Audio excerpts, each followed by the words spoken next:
morning, folks. This is Rosie with Rosie's Unique Products. Going to introduce you to my newest aquaponic system and show you what's going on.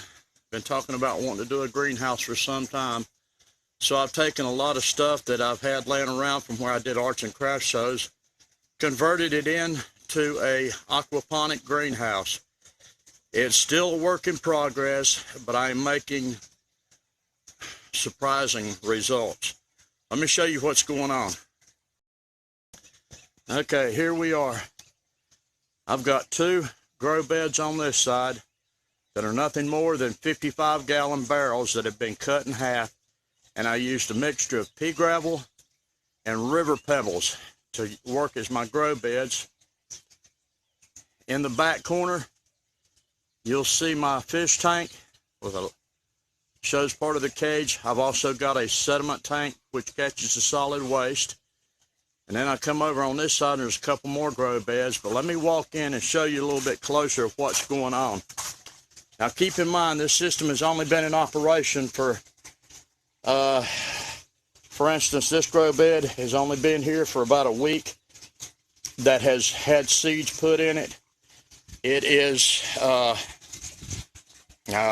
cucumbers. I've got a couple different types growing.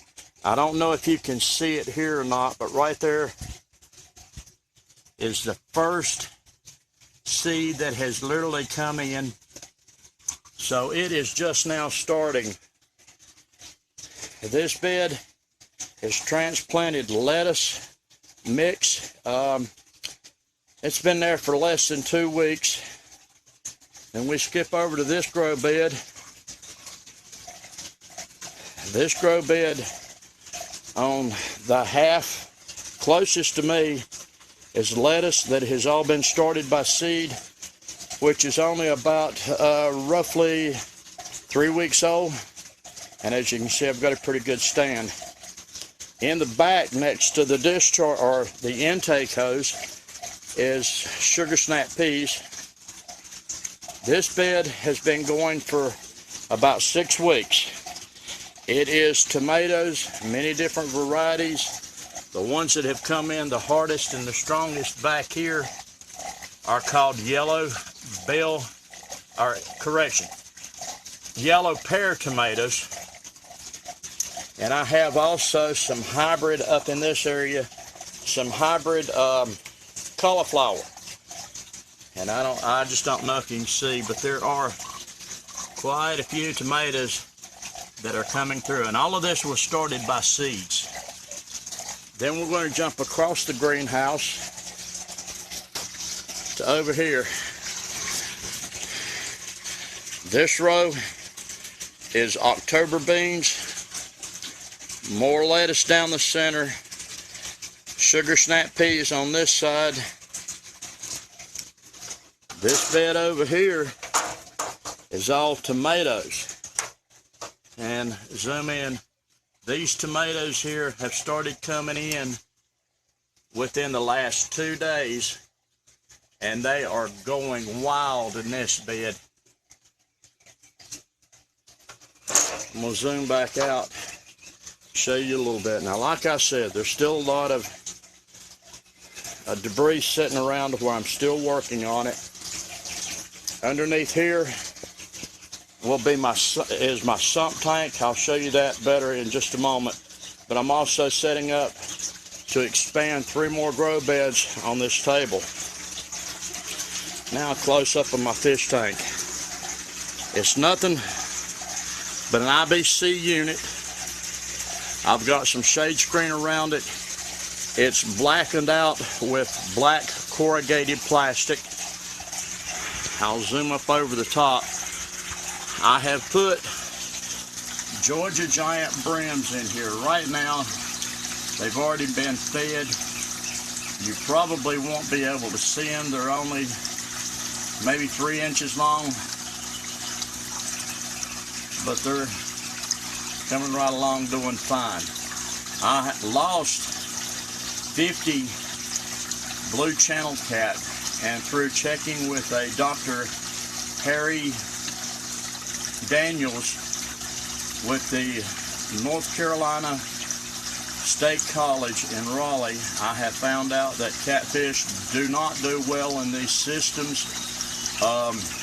Most of them, all experiments and studies that he has found, that catfish wind up being very unhealthy in the systems as far as the fish themselves go.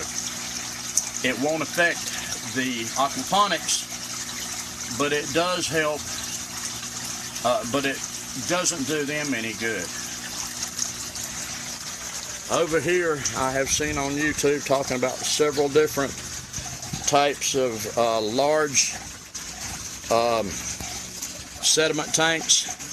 This is nothing but a 30-gallon barrel with a 2-gallon barrel cut in. You can see the discharge, which comes from here, goes straight down, back into the blue barrel, and swirls there. Zoom back out a little bit. These black hoses are what actually goes off to my grow beds to feed them. I have a drain and discharge at the bottom so that I can clean the solids out of it. And I'm going to pause you for a minute and go around to the other side and show you the sump tank. Now on the back side of that table where I showed you, as you can see down here in the bottom, I have a 150-gallon Rubbermaid water trough for cattle. It is right now very low in water. I can't just add water to the system, but I found out our local municipalities have gone to using chloramine. That's how I lost the other 50 goldfish before I went to the hybrid brim. Not knowing I added water in and poisoned my entire system. I had to break it completely down and start all over. Now since I've changed fish, it's only been 2 weeks, and I mean, I took everything out, scrubbed all of the tanks with just plain water and solvents that are not toxic to the fish. I do have a real bad problem, as you can see looking this way, in the water on the fish tank with algae bloom. I'm going to have to wind up covering this tank. Also darken the corners in a little bit and get a little bit darker so that I can control the algae bloom. I can see approximately, I don't know, 2 foot into this 4 foot high tank, but I'll get it all cleared up simply by darkening up a little bit. I might even add some mosquito fish to help eat the algae bloom. When I first started out, it was crystal clear, and within 2 days, algae bloom started forming. So I'm going to take this camouflage mosquito net, which is just not enough to help me keep it dark, darken it up, and control that. That's the reason I'm adding this other bed right here, because it does help darken out the biggest part of the sump tank, which will help me control algae bloom there. And from the table edge back over, I can also set up something to help me reduce the sunlight, but that little bit I'm hoping will not matter. Like I say, this is still a work in progress. That's the reason it looks so cluttered. But now I'm going to back out and let you see how I'm going to take care of the ends of it. As you can see, I'm putting board. This is nothing but construction plastic, which I have wrapped around the greenhouse. Matter of fact, I've got a corner loose over here to support the roof of this garage tent that I used. I used what is called right here grid wall. I've zip tied it all together across the top. It will help with rain load, but I doubt if it will do a whole lot as far as a snow load goes. This grid wall is 8 foot tall, 2 foot wide. I have completely done the roof of my greenhouse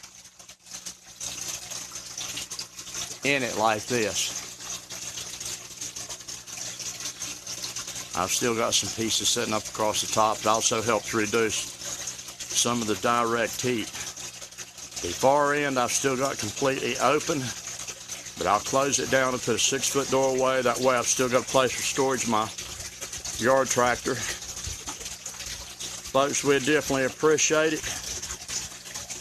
You enjoy. God bless. And keep in mind, if there is a will, there is a way to achieve and feed yourself. Have a good day.